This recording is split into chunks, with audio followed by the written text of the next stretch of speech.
Hello friends, তোমরা সবাই ভালো আছো তো? গরমে জানি তোমরা কেউ ভালো নেই, খুব অতিরিক্ত গরম পড়েছে, বৃষ্টি হচ্ছে না। দেখো আমি এখন বড়া ভাজছি।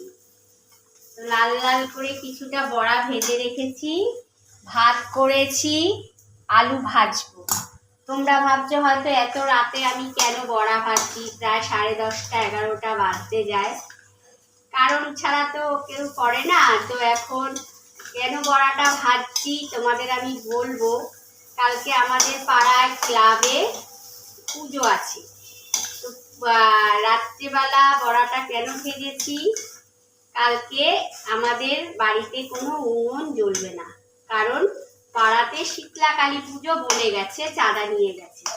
তাই কালকে আর কোনো উনুন টুনুন ধরাতে পারবো না বলেই আজকে রাত্রে দেখো বড়া ভাজা, আলু ভাজা, লঙ্কা ভাজা, ভাত করে রেখেছি।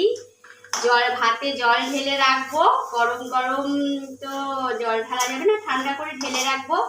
গরমে তো এই জিনিসটা সবারই প্রিয় খাবার। তো কালকে যদি কেউ খেতে চাও আমাদের বাড়িতে চলে আসো।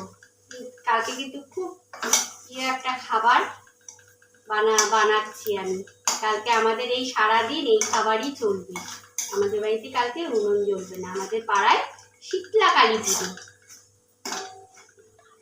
তা এখন রাখছি।